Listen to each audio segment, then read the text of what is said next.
So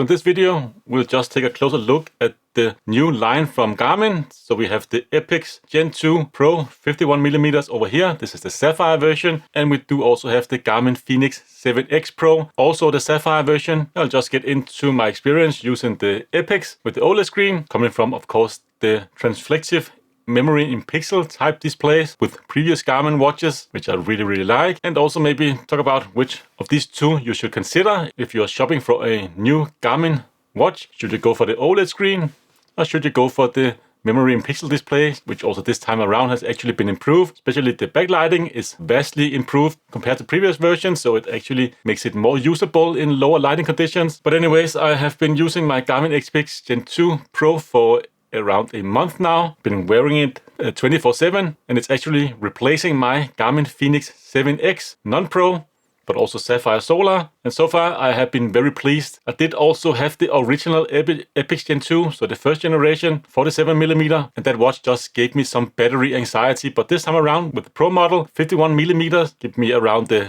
10-ish days of battery life with around 1 hour of GPS activity. And that is with the always on screen turned on. I enable sleep from 2300 to 11 in the afternoon. So for 12-hour day, the screen is off. I do have the GPS set to auto mode, so it will kind of do its own thing. I'm not really sure if it uses GPS or if it uses some of the other bands or frequencies, or if it uses dual band mode, kind of just does that automatically. But for me, around 10 days with the always on screen enabled, which is definitely very good for an AMOLED watch. And then of course we do have the 7X Pro, which is a memory in pixel type display. So we have a true always on screen without having to emit any light, which is always a little bit annoying with an OLED screen. If this is on, it's also emitting light. The memory in pixel type displays works nice when they are in direct sunlight, and also just you can see here my studio light makes the screen light up of the watch. There's no backlight enabled right now. I don't really think you can actually tell if there's a backlight enabled. You can see this is enabled now and disabled now, maybe just a little bit. But that's the great thing about these types of displays. They are always on, no compromises. Even when the watch gets into sleep mode, you can still just leave the screen on because it's not emitting any light.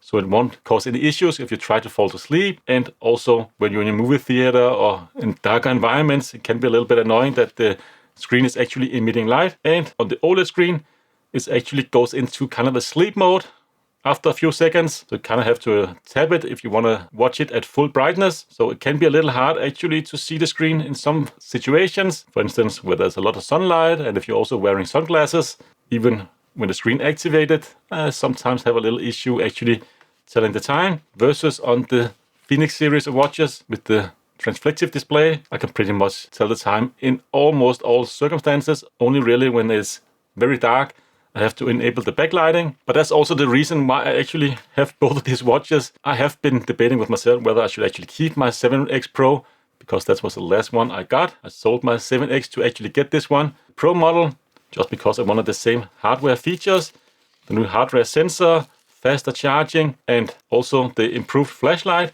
Those are things that are kind of important to me. But I've come to the conclusion that I just like the transflected screen so much that I want that in my collection as well, or in my rotation rather. So switching between the watches. Because if you like me, I also have like two phones.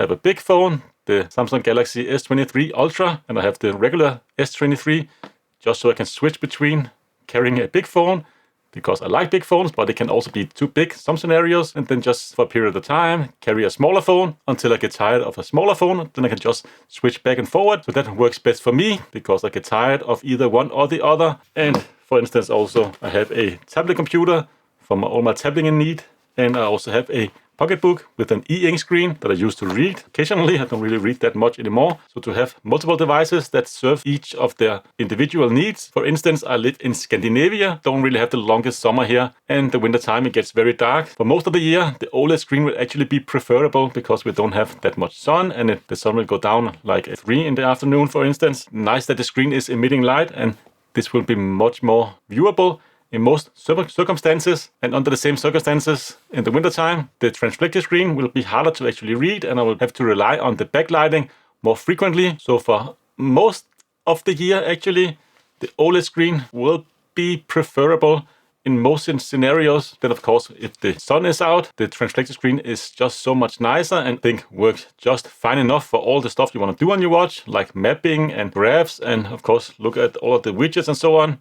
This screen is more than enough in my personal opinion, and actually the watch feels just a little bit faster because it doesn't have as many pixels to actually have to drive, because the screen has a lower resolution compared to the OLED screen. The OLED screen just feels a little bit slower at times. Let's just try and get into activities here. Press the button at the same time.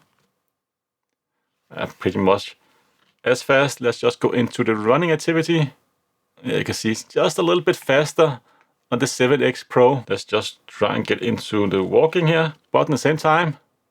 See, just a little bit faster on the 7X Pro, and that's just pretty much all around the UI. Just feels a little bit snappier because, yeah, less pixels. And of course, battery life, we kind of touched on that previously. You don't get as much battery from the Epix 51mm as with the big 7X Pro. About a month of battery life with the screen always on, of course. It is always on, you cannot really turn it off with the always on screen. On the OLED version, 51mm, you are looking at around, like I said, 10-11 days. You can get up to 31 days if you disable always on display, which is definitely nice. But also, if you are tracking your activities, you can get much longer GPS tracking on the 7X. And in general, it's just lasts a little bit longer, pretty much no matter what you do. In terms of tracking, if you have GPS or multiband GPS turned on or dual frequencies and so on, it will last a little bit longer here on the 7X. So personally, if I had to get out hiking for multiple days, maybe weeks at a time, I would still gravitate towards the 7X. Also just because you can actually stop the battery draining as fast by just, of course, exposing it to some sunlight, so you can actually expand the battery life even further. So other than screen differences, they're pretty much exactly the same. Same weight, same hardware on board, like CPU, GPU, and so on. Same amount of storage, same exact flashlight, same heart rate sensor, pretty close to same charging speed as well. So the only real difference between the two is the actual screen, and also the Epix does cost a little bit more. But that's also something to factor in. And of course, you cannot slow down the battery drain on the Epix because there's no solar sensors on the watch itself, and it won't really have much of an impact because of the screen will just drain the battery faster than you can actually slow it down with the solar panel on the 7X. So if you're difficult choosing between the two, like me, get one of each. That's what I did. Very expensive, but I like both technologies, so it makes sense for me. But if I had to choose only one watch, I would go with the Epix Gen2 51mm Pro. The OLED screen is just so nice when you're actively using it. When you use it, it just looks awesome. When you just use it as a watch, it can be a little bit annoying with that screen always emitting light if you have the always on screen turned on. Then of course, we have the 7X Pro here. The screen is always on, but it's not emitting any light, but you lose out quite a bit in the looks department when it comes to color, saturation, contrast, and so on. Definitely usable enough, but if you come from another smartwatch, like an Apple Watch or Samsung Watch, or even just a smartphone where you're kind of used to that nice OLED screen, it is definitely something you will notice. The lack of color and contrast just doesn't pop as much as on the Epix with that nice OLED screen. So actively using the screen just looks so freaking nice. And all of the graphs and so on just looks so much better. The text also looks more clearer because it is a higher resolution display. And also found the contrast of the screen makes it easier to actually read what is on the screen. So I am in the 40s as of recording this video, and my eyes are getting just a little bit worse. Still have pretty close to perfect vision, but I feel like I can read much more clearly what is on the screen of the Epix OLED screen, just because the text is more clear. Not because of color and saturation, but just because of the clarity of the text looks much nicer. But that's of course comparing it side by side. If you actually don't have a OLED smartwatch to compare to, I've had no issue really with the memory and pixel display throughout the generations. I've had the Fenix 3, Fenix 5X, Fenix 6, 6X, Tactix Delta, I had the 7X, and now I have the 7X Pro. And even before that, I had the Sony WR50, I believe it was, an Android Wear smartwatch, which also have this transflected type displays. And I really, really like this technology. And for me, it has never really been a hindrance, not even in mapping, in my opinion. Still works just fine. I've had no issues, even though it looks quite a bit nicer on the OLED screen here. But one annoyance with the OLED screen, especially when you're out in bright sunlight, the screen, you can see here, kind of goes into a dim state after a few seconds. So you kind of have to wake up the screen again to actually see what's going on. That's one annoyance actually for me versus that in direct sunlight or in just good lighting condition. With the 7X Pro or any other type of memory in pixel displays, it's just very easy to see. You don't really need to rely on backlighting or light at all, other than of course the sun. But that's been a minor annoyance for me personally. Kind of have to enable the screen to actually see it, and after a few seconds it will just dim down again.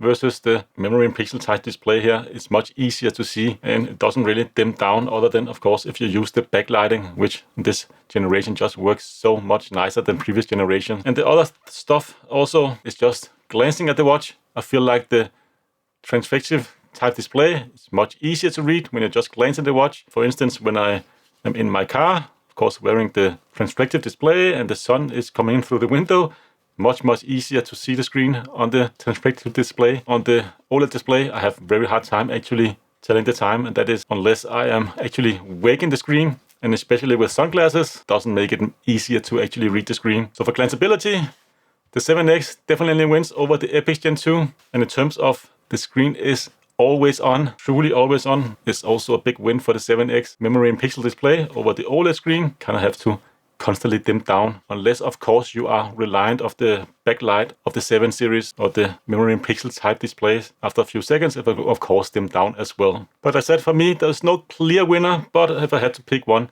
I would just go with the Epix, because that OLED screen is super nice. But the 7X Pro is definitely a close second, and I will be happy with either one. But that nicer saturation and colors and clearer text on the Epix, and also the fact that I live in Scandinavia where the summer is relatively short, and once you get into the darker period, definitely I think is more usable to have an OLED screen that's actually emitting light, also just for glancing the watch and so on. But for tracking my activities, I have no real favorite. Both of them are easy to read in all conditions. Of course, nighttime, I need to use the backlight of the 7X versus Epix. Backlight always on, because I leave the screen always on when I also track my activities. Anyways, enough of me rambling here. I just hope this will be helpful to some people, because it can be quite hard to actually decide between the two. And it almost feels like I'm doing something wrong when I actually am using an OLED screen on a Garmin watch. I don't know why. I wouldn't say toyish, but definitely when you think an AMOLED screen, you think more of a smartwatch compared to like a